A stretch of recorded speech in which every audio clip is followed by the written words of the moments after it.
भागवत भगवान की जय। दशम स्कंद 54वां अध्याय। शिशुपाल के साथी राजाओं की ओर रुक्मिणी की हार तथा श्री कृष्ण रुक्मिणी विवाह। श्री सुखदेव जी कहते हैं, परीक्षित, इस प्रकार कह सुनकर सबके सब राजा क्रोध से आग बबूला हो उठे और कवच पहनकर अपने अपने वाहनों पर सवार हो गए। अपनी अपनी सेना के साथ धनुष लेकर भगवान श्री कृष्ण के पीछे दौड़े। राजन, जब यदुवंशियों के सेनापतियों ने देखा कि शत्रुदल हम पर चढ़ा आ रहा है, तब उन्होंने भी अपने अपने धनुष टंकार किया और घूमकर उनके सामने डट गए।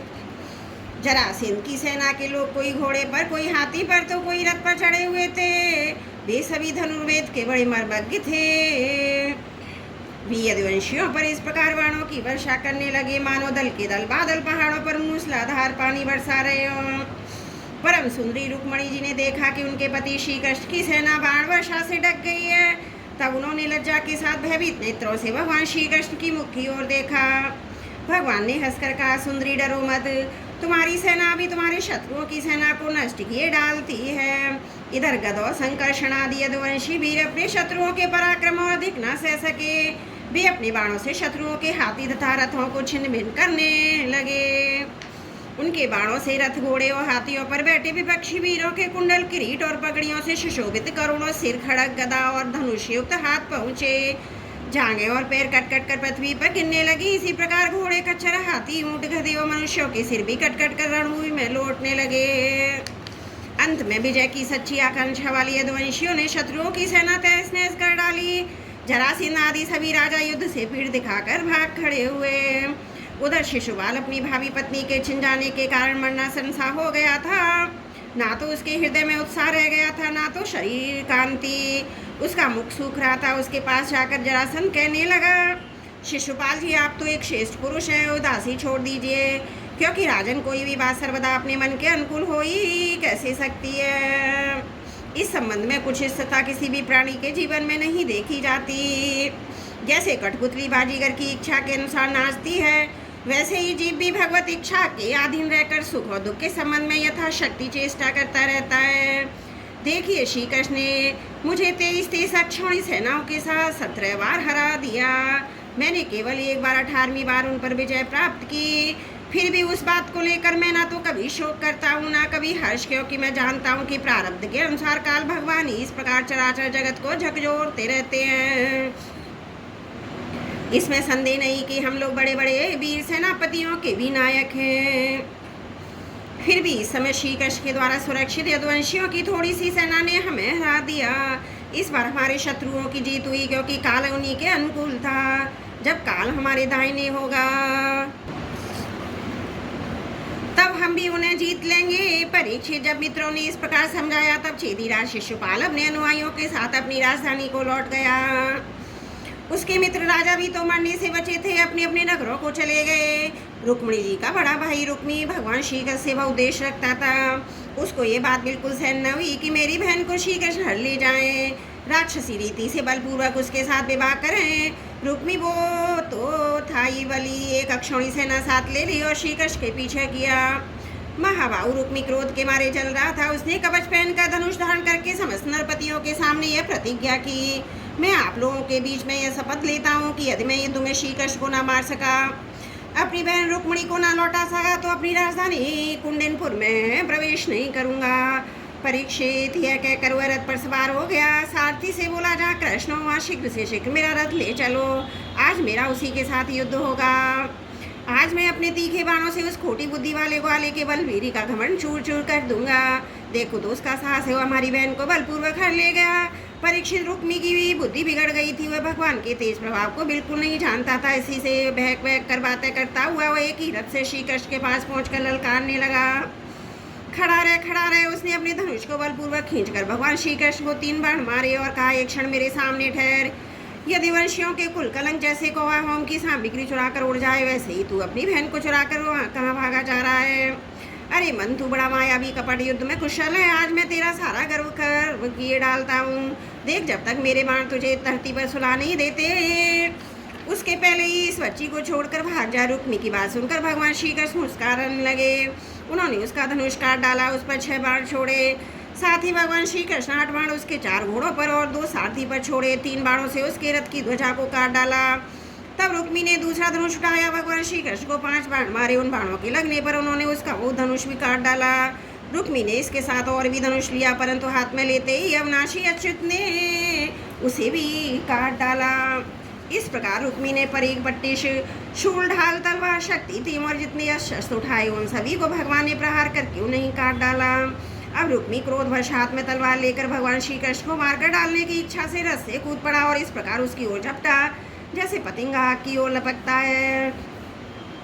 जब रुक्मी भगवान ने देखा कि रुक्मी मुझ पर चोट करना चाहता है, तब उन्होंने अपने बाणों से उसकी ढाल तलवार को तिल तिल कर काट दिया। उसको मार डालने के लिए हाथ में तीखी तलवार निकाल ली। जब रुक्मिणी जी ने देखा कि ये तो हमारे भाई को मार ही डालना चाहते हैं, तब वो भय से बैल हो गई और अपने प्रीतम पति भगवान श्री कृष्ण के चरणों पर गिरकर करुण स्वर में बोली, देवताओं के भी आराध्य देव जगतपते, आप योगेश्वर हैं। आपके स्वरूप और इच्छाओं को कोई जान नहीं सकता। आप परम बलवान है, परंतु कल्याण स्वरूप भी तो है प्रभु। मेरे भैया को मारना आपके योग्य काम नहीं है। श्री सुखदेव जी कहते हैं, रुक्मिणी जी का एक अंग भय के मारे थर थर कांप रहा था। शोक की प्रबलता से मुंह सूख गया था, गला रुध गया था। आतुरतावश सोने का हार गले से गिर पड़ा और इसी अवस्था में भगवान के चरण कमल पकड़े हुए थे। परम दयालु भगवान उन्हें भयभीत देखकर करुणा से द्रवित हो गए। उन्होंने रुक्मी को मार डालने का विचार छोड़ दिया। फिर भी रुक्मी उनकी अनिष्ठा के चेष्टा से विमुख न हुआ। तब भगवान श्री कृष्ण ने उसको उसके दुपट्टे से बांध दिया और उसकी दाढ़ी मूछ तथा केश कई जगह से मोड़कर उसे कुरूप बना दिया। तब तक यदुवंशी वीरों ने शत्रु की अद्भुत सेना को तहस नहस कर डाला, ठीक वैसे ही जैसे हाथी कमलवन को रौंद डालता है। फिर वे लोग उधर से लौटकर श्री कृष्ण के पास आए तो देखा रुक्मी दुपट्टे से बंधा हुआ अधमरी अवस्था में पड़ा हुआ है। उसे देखकर सर्वशक्तिमान भगवान बलराम जी को बड़ी दया आई। उन्होंने इसके बंधन खोल दिए और छोड़ दिया और श्री कृष्ण से कहा, कृष्ण तुमने ये अच्छा नहीं किया, यह निंदित कार्य हम लोगों के योग्य नहीं है। अपने संबंधी की दाढ़ी मूछ मुड़कर उसे कुरूप कर देना, यह तो एक प्रकार का बधी है। इसके बाद बलराम जी ने रुक्मिणी जी को संबोधन करके कहा, साथ भी तुम्हारे भाई का रूप विकृत कर दिया गया, यह सोचकर हम लोगों से बुरा न मानना, क्योंकि जीव को सुख दुख देने वाला कोई दूसरा नहीं, उसे तो अपने ही कर्म का फल भोगना पड़ता है। अब श्री कृष्ण से बोले, कृष्ण यदि अपना सखा संबंधी वध करने योग्य अपराध करे तो भी अपने ही संबंधियों के द्वारा उसका मारा जाना उचित नहीं है, उसे छोड़ देना चाहिए। वह तो अपने अपराध से ही मर चुका है, मरे हुए को फिर क्या मारना। फिर रुक्मिणी जी से बोले, साथ भी ब्रह्मा जी ने क्षत्रियों का धर्म ही ऐसा बना दिया है कि सगा भाई भी अपने भाई को मार डालता है, इसलिए छात्र धर्म अत्यंत घोर है। इसके बाद श्री कृष्ण बोले, भाई कृष्ण ये ठीक ही है, जो लोग उनके धन के नशे में अंधे हो रहे हैं, अभिमानी है, वे राज्य पृथ्वी पैसा स्त्री मान तेज अथवा किसी और कारण से अपने बंधुओं का भी तिरस्कार कर दिया करते हैं। अब वे रुक्मिणी से बोले, साथ भी तुम्हारे भाई बंधु समस्त प्राणियों के प्रति दुर्भाव रखते हैं, हमने उनके मंगल के लिए उनके प्रति दंड विधान किया है, उसे तुम अज्ञानियों की भांति अमंगल मान रही हो, ये तुम्हारी बुद्धि की विषमता है। देवी, जो लोग भगवान की माया से मोहित होकर देव को ही आत्मा मान बैठते हैं, उन्हीं को ऐसा आत्मोह होता है। मित्र है, शत्रु है, उदासीन है, समस्त देहधारियों की आत्मा एक ही है, कार्य कारण से माया उसका कोई संबंध नहीं है। जलगढ़ा आदि उपाधियों के भेद से जैसे सूर्य चंद्रमा प्रकाश युक्त पदार्थ आकाश भिन्न भिन्न मालूम पड़ते हैं, परंतु हे एक ही है। मूर्ख लोग शरीर के भेद से आत्मा का भेद मानते हैं। ये शरीर आदि अंत वाला है, पंचभूत पंचपाण तन्मात्रा त्रिगुण ही इसका स्वरूप है। आत्मा में उसके अज्ञान से ही उसकी कल्पना हुई, कल्पित शरीर ही है जो उसे मैं समझता है, उसको जन्म मृत्यु के चक्कर में ले जाता है। साथ भी नेत्र और रूप दोनों ही सूर्य के प्रकाशित होते हैं, सूर्य उनका कारण है, इसलिए सूर्य के साथ नेत्र और रूप का ना तो किसी कभी भी होता है न संयोग। इसी प्रकार समस्त संसार की सत्ता आत्मसत्ता के कारण जान पड़ती है। समस्त संसार का प्रकाशक आत्मा ही है, फिर आत्मा के साथ दूसरे असत पदार्थों का संयोग अभियोगी कैसे हो सकता है। जन्म लेना, रहना, बढ़ना, बदलना, हटना, मरना, ये सारे विकार शरीर के ही होते हैं, आत्मा के नहीं। जैसे कृष्ण पक्ष में कलाओं का ही क्षय होता है, चंद्रमा का नहीं, परंतु अमावस्या के दिन व्यवहार में लोग चंद्रमा का ही क्षय हुआ कहते सुनते हैं। वैसे ही जन्म मृत्यु आदि सारे विकार शरीर के ही होते हैं, परंतु लोग उसे ब्रह्म सपना अपने आत्मा का मान लेते हैं। जैसे सोया हुआ पुरुष कभी किसी पदार्थ के ना होने पर भी स्वप्न में भोगता भोग्य और भोग रूप फलों का अनुभव करता है, उसी प्रकार अज्ञानी लोग झूठ मूठ संसार चक्र का अनुभव करते हैं। इसलिए साथ भी अज्ञान के कारण होने वाले शोक को त्याग दो। यह शोक अंतकरण को मुरझा देता है, मोहित कर देता है। इसलिए इसे छोड़कर तुम अपने स्वरूप में स्थित हो जाओ। श्री सुखदेव जी कहते हैं, परीक्षित, जब बलराम जी ने इस प्रकार समझाया तब परम सुंदरी रुक्मणी जी ने अपने मन का मेल मिटाकर विवेक बुद्धि से उसका समाधान किया।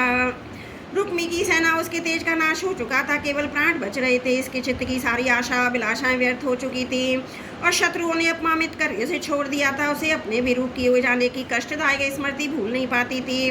अतः उसने अपने रहने के लिए भोजकट नाम की एक बहुत बड़ी नगरी बसाई।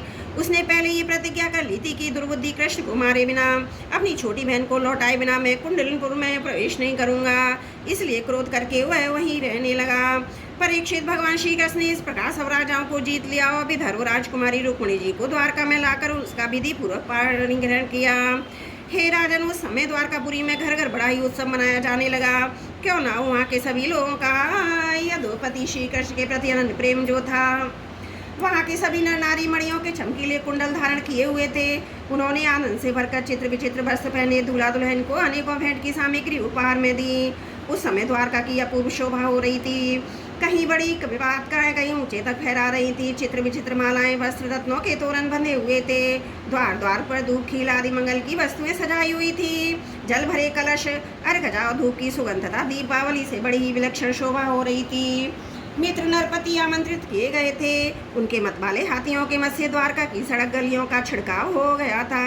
प्रत्येक दरवाजे पर केलों के खंबे, सुपारी के पेड़ रोपे हुए भले ही मालूम होते थे। उस समय को तो अलवश इधर उधर दौड़ धूप करते हुए बंधु वर्गों में कुरु, संजय के कई विदर्भ, यदु और कुंती आदि वंशों के लोग परस्पर आनंद मना रहे थे। जहाँ तक रुक्मिणी हरण की गाथा गाई जाने लगी, उसे सुनकर राजा और राजकन्याएं अत्यंत विस्मित हो गईं।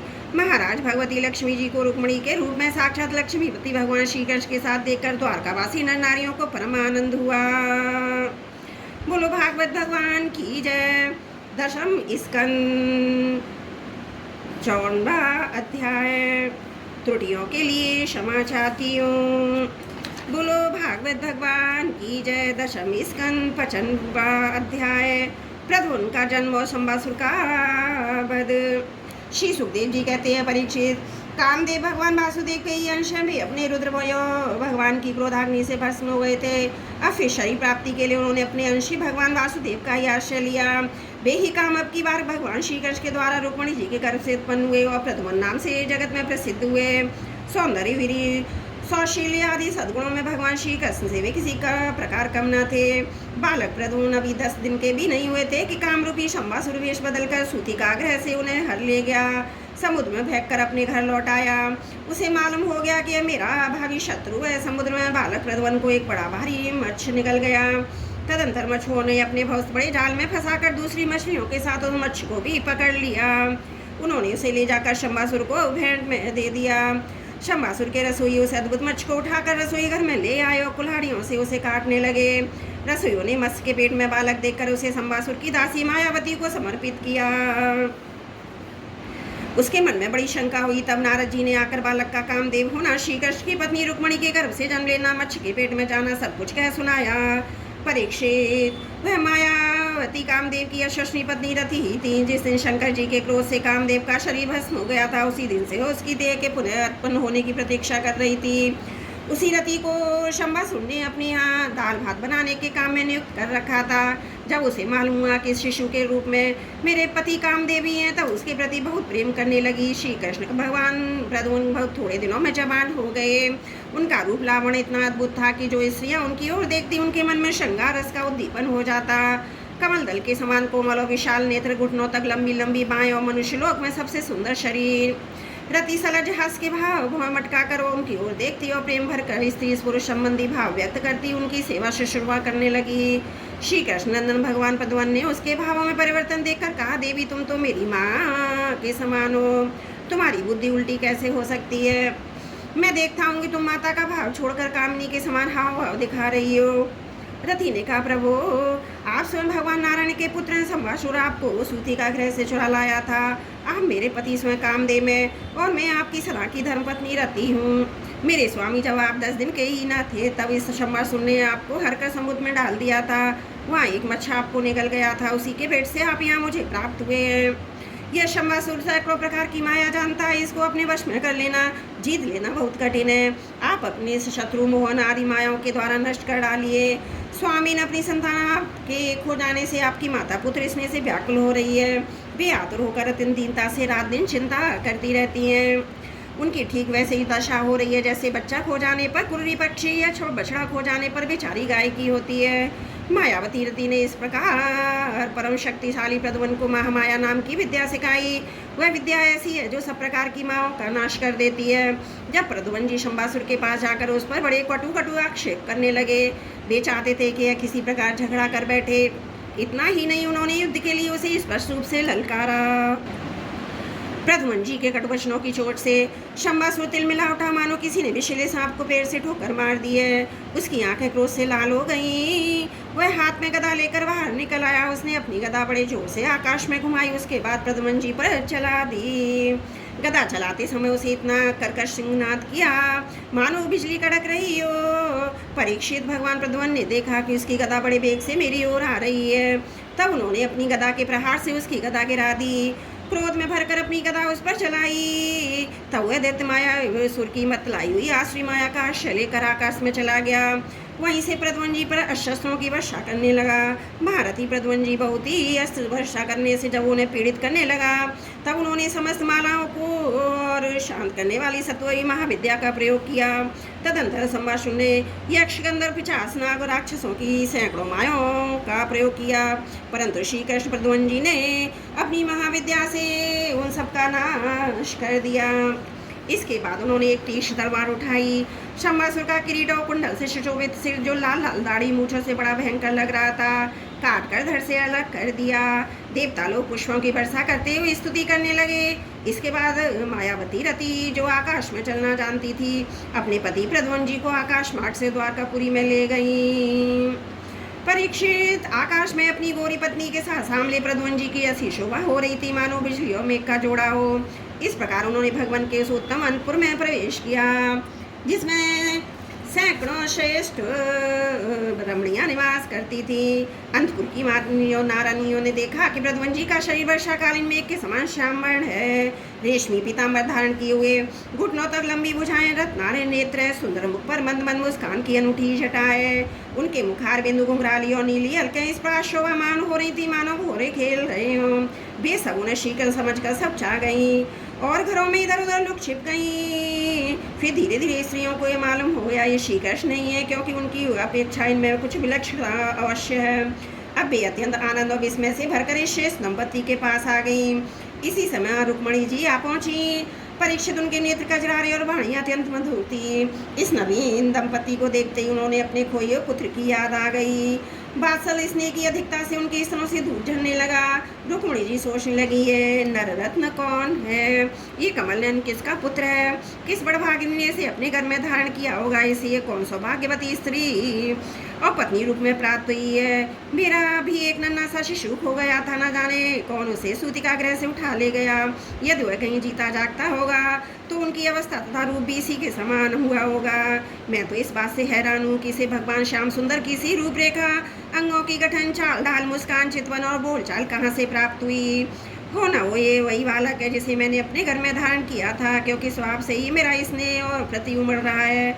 मेरी बाहें भी फड़क रही हैं। जिस प्रकार रुक्मणी जी इस प्रकार सोच विचार कर रही थी, निश्चय और संदेह के झूले में झूल रही थी, उसी समय पवित्र कीर्ति भगवान श्री कृष्ण अपने माता पिता देव की वसुवी जी के साथ वहाँ पधारे। भगवान श्री कृष्ण सब कुछ जानते थे, परंतु वे कुछ न बोले, चुपचाप खड़े रहे। इतने में ही नारद जी वहाँ पहुँचे। उन्होंने प्रद्युम्न जी को शंबासुर को हर ले जाना, समुद्र में फेंक देना आदि जितनी भी घटनाएं घटित हुई ये सब कह सुनाई। नारद जी के द्वारा ये महान आश्चर्यमयी घटना सुनकर भगवान श्री कृष्ण के अंतपुर की स्त्रियां चकित हो गईं और बहुत वर्षों तक खोए रहने के बाद लौटे हुए प्रद्युम्न जी का इस प्रकार अभिनंदन करने लगी मानो कोई मरकर जी उठा हो। देवकी जी, वसुदेव जी, भगवान श्री कृष्ण, बलराम जी, रुक्मणी जी और स्त्रियां सब उस नव दंपति को हृदय से लगाकर बहुत ही आनंदित हुई। जब द्वारकावासी नर नारियों को यह मालूम हुआ कि खोए हुए प्रद्युम्न जी लौट आए हैं, तब वे परस्पर कहने लगे, अहो कैसे सौभाग्य की बात है कि बालक मानो मरकर फिर लौट आया। परीक्षित, प्रद्युम्न जी का रूप रंग भगवान श्री कृष्ण से इतना मिलता जुलता था कि उन्हें देखकर उनकी माताएं उन्हें अपना पतिदेव श्री कृष्ण समझकर मधुर भाव में मगन हो जाती थी। उनके सामने से हटकर एकांत में चली जाती थी। श्री निकेतन भगवान की प्रतिबिंब स्वरूप काम अवतार भगवान प्रद्युम्न के दिख जाने पर ऐसा होना कोई आश्चर्य की बात नहीं है। फिर उन्हें देखकर दूसरी स्त्रियां ही विचित्र दशा हो जाती, इसमें तो कहना ही क्या है। बोलो भागवत भगवान की जय। दशम स्कंद 55वां अध्याय समाप्त। त्रुटियों के लिए क्षमा प्रार्थी हूँ। बोलो भागवत भगवान की जय। दशम स्कंद 56वां अध्याय। साइमंत कमणी की कथा। जाम्बती और सत्यभामा के साथ श्री कृष्ण का विवाह। श्री सुखदेव जी कहते हैं, परीक्षित, सत्राजित ने श्री कृष्ण को झूठा कलंक लगाया था। फिर उस अपराध का मार्जन करने के लिए उसने स्वयं साइमंत मणि सहित अपनी कन्या सत्यभामा भगवान श्री कृष्ण को सौंप दी। राजा परीक्षित ने पूछा, भगवान सत्राजित ने भगवान श्री कृष्ण का क्या अपराध किया था? उसे साइमंत मणि कहाँ से मिली और उसने अपनी कन्या उन्हें क्यों दी? श्री सुखदेव जी कहते हैं, परीक्षित, सत्राजित भगवान सूर्य का बहुत बड़ा भक्त था।